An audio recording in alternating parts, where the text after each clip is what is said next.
समुद्र की लहरें, मुंबई की हवा में नमक की गंध, गेटवे ऑफ इंडिया जहां हर शाम हजारों लोग आते हैं, सेल्फी लेते हैं, वड़ा पाव खाते हैं।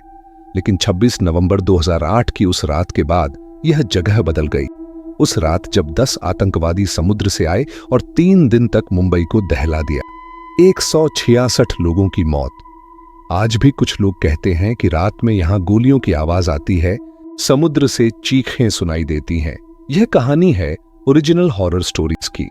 लेकिन आज मैं तुम्हें कुछ अलग बताऊंगा।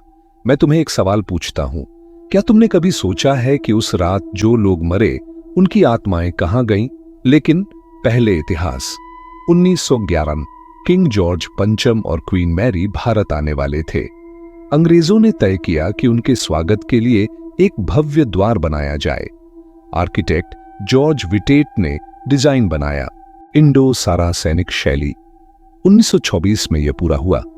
अरब सागर के किनारे अपोलो बंदर पर 26 मीटर ऊंचा पीले बेसाल्ट पत्थर से बना। यह सिर्फ एक स्मारक नहीं था बल्कि भारत में प्रवेश का द्वार था। लेकिन यह आखिरी द्वार भी बना जब 1948 में आखिरी ब्रिटिश सैनिक यहीं से रवाना हुए। मुंबई की धड़कन, यही है गेटवे। यहां से ताज होटल दिखता है, समुद्र की लहरें टकराती हैं और शाम को यहां की रोशनी जादू जैसी लगती है। लेकिन क्या खूबसूरती के पीछे हमेशा सिर्फ खूबसूरती होती है? 26 नवंबर 2008 रात 9:20 10 आतंकवादी रबर बोट से कोलाबा पहुंचे। उनके हाथों में AK-47। उन्होंने छत्रपति शिवाजी टर्मिनस, ओबेरॉय होटल, ताज होटल, नरीमन हाउस पर हमले किए। 3 दिन तक मुंबई जल रही थी। गोलियों की आवाजें, धुआं, चीखें। गेटवे के पास ही ताज होटल था जहां सबसे ज्यादा खून बहा। 166 लोग मारे गए। उनमें बच्चे थे, बूढ़े थे, विदेशी थे, भारतीय थे। कुछ होटल में फंसे थे, कुछ भाग रहे थे। 3 दिन बाद जब सब शांत हुआ तो गेटवे के पास खून के धब्बे थे। क्या समुद्र उस खून को धो पाया? अब कहानी बदलती है। अब मैं तुम्हें एक अलग नजरिए से दिखाता हूं। मेरा दोस्त है करण, वो एक फोटोग्राफर है। 2015 में वो गेटवे पर रात की तस्वीरें लेने गया। रात के 12 बजे। सिक्योरिटी थी लेकिन वो थोड़ा दूर से ले रहा था। वो अकेला था। उसने कैमरा सेट किया, लॉन्ग एक्सपोजर शॉट। तभी उसे समुद्र से एक अजीब आवाज सुनाई दी, जैसे नाव के इंजन की। उसने देखा, दूर एक छोटी सी बोट आ रही थी, रबर बोट। करण ने सोचा कोई मछुआरा होगा, लेकिन इतनी रात को? बोट करीब आई, उसमें कोई नहीं था, खाली। बोट किनारे से टकराई और रुक गई। करण घबरा गया। उसने बोट की तरफ टॉर्च की। बोट पुरानी थी, फटी हुई। फिर उसे अंदर कुछ दिखा, खून के धब्बे, सूखे हुए। करण भागा, लेकिन जब वो घर पहुंचा और तस्वीरें देखी तो उसके होश उड़ गए। एक तस्वीर में गेटवे के सामने 5 लोग खड़े थे, लेकिन वहां कोई नहीं था उस समय। 5 धुंधली शक्लें, और सबके हाथ में कुछ था, हथियार। दूसरी घटना 2019 की। एक फैमिली शाम को गेटवे देखने आई थी। उनके साथ उनकी 7 साल की बेटी थी। बेटी अचानक रोने लगी। मां ने पूछा क्या हुआ? बेटी ने कहा, वो लोग क्यों रो रहे हैं? मां ने पूछा कौन? बेटी ने समुद्र की तरफ इशारा किया। वहां पानी में बहुत सारे लोग, सब रो रहे हैं, लेकिन वहां कोई नहीं था। फैमिली ने सोचा बच्ची कुछ और देख रही है, लेकिन बेटी चीखने लगी, वो मेरी तरफ आ रहे हैं। वे तुरंत वहां से चले गए। रात को बेटी को बुखार आया और वो बुदबुदाती रही, माफ कर दो, मैंने कुछ नहीं किया। अब मेरा अनुभव। जनवरी 2024 मैं मुंबई में था। मुझे गेटवे पर एक इंटरव्यू शूट करना था। सुबह का प्लान था, लेकिन डीले हो गया। रात के 10 बजे हम पहुंचे। मैं, मेरा कैमरामैन साहिल और एक लोकल फिक्सर आसिफ। हमने लाइट्स लगाई, इंटरव्यू शुरू किया। सब ठीक चल रहा था। तभी साहिल ने कहा, रुको, कैमरे में कुछ आ रहा है। मैंने पूछा क्या? उसने स्क्रीन दिखाई। फ्रेम के कोने में एक परछाई थी, हिल रही थी। मैंने पीछे देखा, वहां कुछ नहीं था। हमने इग्नोर किया, फिर से शूट शुरू किया। तभी हम तीनों को एक साथ आवाज सुनाई दी, गोलियों की, टाट टाट टाट। हम रुक गए। आसिफ ने कहा, ये पटाखे होंगे, लेकिन इतनी रात को? फिर चीख, एक औरत की, बहुत तेज, बचाओ। हम तीनों एक दूसरे को देखने लगे। साहिल ने कहा, यहां से चलते हैं। हमने पैक करना शुरू किया। तभी मुझे समुद्र से कुछ आता दिखा, एक बोट, रबर बोट। मेरा दिल तेज धड़कने लगा। मैंने आसिफ को बताया।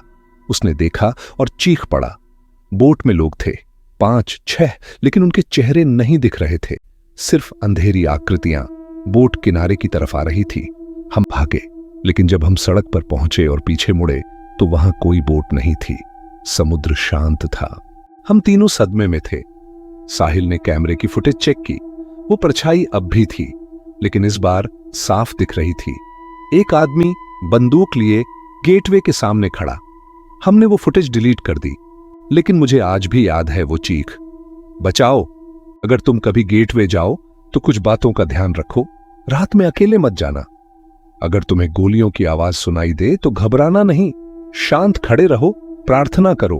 अगर तुम्हें समुद्र से बोट आती दिखे और उसमें कोई न हो तो उसकी तरफ मत जाना।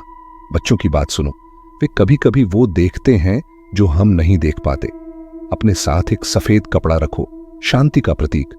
और सबसे जरूरी, उन लोगों को याद रखो जो उस रात मरे, उनकी कहानी, उनका दर्द। ये सिर्फ इतिहास नहीं बल्कि जिंदा यादें हैं। गेटवे ऑफ इंडिया की कहानी सिर्फ एक स्मारक की नहीं, ये उन लोगों की कहानी है जिन्होंने उस रात अपनी जान गंवाई। अगर यह कहानी तुम्हें छू गई तो लाइक करो, यह मुझे ऐसे सच सामने लाने की ताकत देता है। शेयर करो ताकि लोग याद रखें कि कुछ घाव कभी नहीं भरते। ओरिजिनल हॉरर स्टोरीज के साथ रहने के लिए सब्सक्राइब करो, बेल आइकॉन दबाओ ताकि नई कहानी मिस न हो। हाइप बटन से बताओ अगली जगह कौन सी हो। लेकिन कुछ सवाल आज भी अधूरे हैं। वो बोट जो हम तीनों ने देखी, वो कहां गई? क्या वो 2008 की बोट थी? और उसमें जो आकृतियां थीं, वे कौन थे? क्या वे वो आतंकवादी थे जो आज भी वही रास्ता दोहरा रहे हैं? या वे वो लोग थे जो मारे गए और अब भी वहां फंसे हैं? करण की तस्वीर में जो 5 लोग थे, वे हथियार लिए क्यों दिख रहे थे?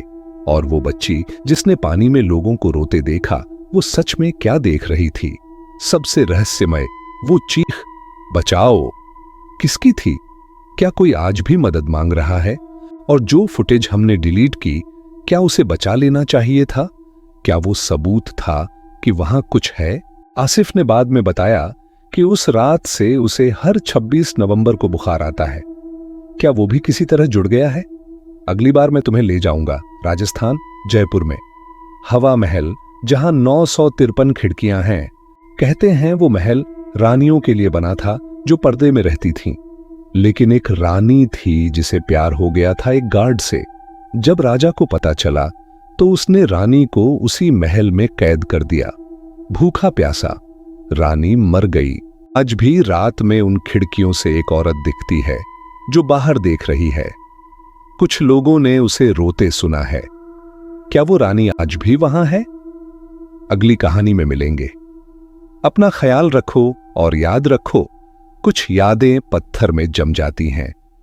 यह थी ओरिजिनल हॉरर स्टोरीज और यह सच था।